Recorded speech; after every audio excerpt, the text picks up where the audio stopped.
Olá, queridos de Deus, a paz do nosso Senhor Jesus, aqui nesse momento em nossos corações, amém? Eu vou aqui continuar com vocês, falando sobre Cairós, onde aqui nós vamos abordar sobre Ana, a mãe de Samuel. E daí você pode se perguntar, ainda sobre Cairós? Sim, amados. É o tempo de Deus que a gente precisa viver. Por isso a gente deve aprender dele.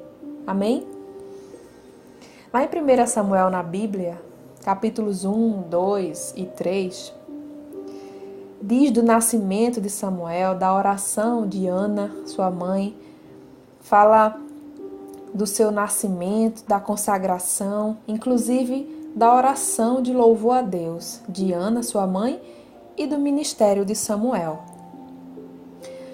Com essas passagens na Bíblia, que você vai ler sozinho porque é um pouco grande, então aqui eu só vou falar algumas coisas referente a esse capítulo, esses capítulos, enfatizando justamente no tempo de Deus, na vida de Ana.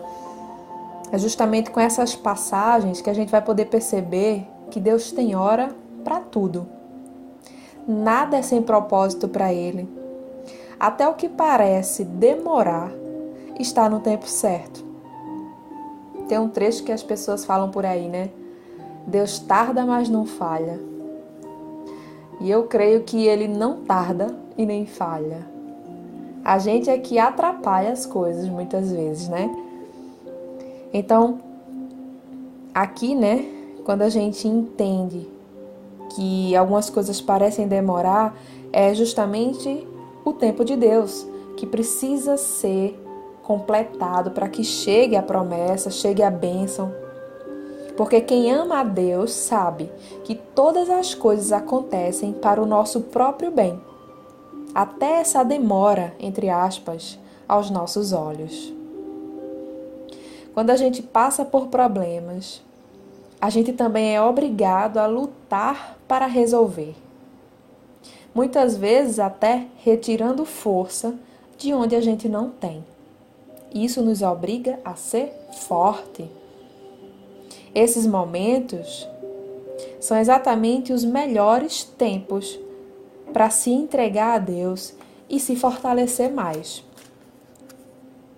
Aí a gente pode se perguntar, para que tanta força? Para que a gente precisa de tanta força, A gente pode pensar, pode se perguntar, diante do cansaço que a gente fica durante a espera. E lá em 2 Pedro, capítulo 3, creio que no versículo 9, diz que o Senhor, Ele não retarda o cumprimento da promessa, como a gente pensa, mas Ele tem muita paciência conosco. Sabe por quê? Porque Ele não quer que a gente morra.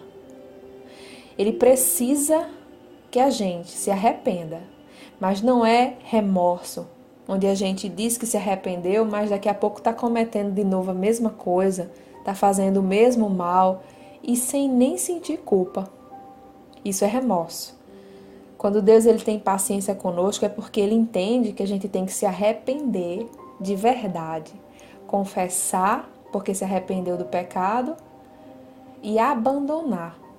Isso é uma evidência de que houve o arrependimento. É quando a gente quer se manter longe do pecado, quando a gente luta contra ele, quando a gente é amigo de Deus e não amigo do pecado. E com Ana aqui, a gente pode aprender que a gente não deve desistir dos nossos sonhos. Isso mesmo. Sempre que a gente for sincero com Deus, a gente vai ser ouvido e Ele nos dará se aquele sonho for para o nosso bem. Por isso que a gente deve pedir a Deus que os sonhos dele façam parte do nosso coração e da nossa mente. Sejam os nossos sonhos, É isso que a gente deve pedir a Deus, porque os nossos sonhos egoístas, que não vão nos fazer bem, Deus, Ele não vai nos dar. E daí, muitas vezes a gente continua com aquela obstinação, achando que é um sonho e que Deus tem que concretizar. E daí a gente não confia em Deus, porque a gente não deixa que Ele faça o melhor. Que a gente entenda que provações sempre vão vir. E quando a gente passa por elas, isso serve para a gente se fortalecer no Senhor, fortalecer da dúvida do amor que Deus tem por nós, fortalecer a aceitação desse amor que é incondicional, totalmente diferente do amor humano, que é condicional. Então é para a gente aprender a depender de Deus apenas, principalmente, e não esquecer que ao receber os milagres e as promessas, quando chegar esse tempo, o Kairos de Deus na nossa vida, Deus deve continuar sendo o centro, deve continuar sendo o primeiro, a prioridade em nossas vidas. Deus, ele sempre precisa nos dizer a hora certa para tudo.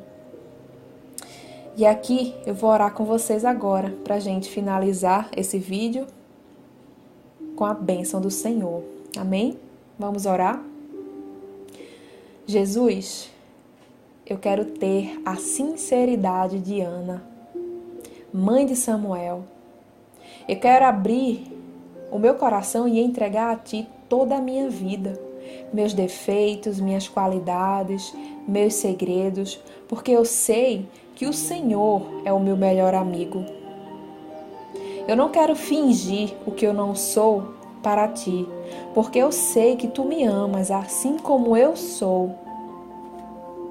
Toma posse de toda a minha vida. A partir de hoje, eu entrego a minha vida nas Tuas mãos. Faz de mim o Teu instrumento. Os meus sonhos são os Teus sonhos e os meus caminhos serão os Teus caminhos.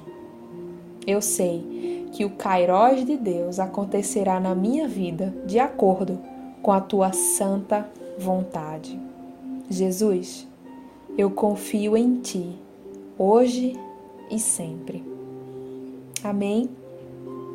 Glória a Deus, amados. Espero que você também tenha feito comigo aqui essa oração, porque quando a gente ora junto em concordância, Deus diz que Ele recebe e que isso o agrada. Então que nós possamos não deixar de orar sozinhos, porque também sempre é muito importante, mas que quando a gente tiver a oportunidade de estar com alguém orando, que a gente faça isso. Não importa se é por um vídeo, se é pelo WhatsApp, se às vezes a gente não consegue fazer pessoalmente, que o ideal é pessoalmente. Mas se não puder, que a gente não deixe de orar junto, porque a oração tem poder e é o Espírito junto que Deus recebe no momento da oração. Eu creio. Não é simplesmente a gente estar junto de mão dada, orando, mas muitas vezes ali, naquele momento, a oração ali de um que está sendo feita, no outro, o outro está com a mente longe ou não está vivendo aquele momento ali. Então, o que mais importa é a motivação do coração. É você entender que está fazendo a oração com aquela pessoa junto, porque entende que Deus está recebendo e que a sua fé é o que basta. Amém? Que Deus te abençoe e até o próximo vídeo, se assim Deus permitir.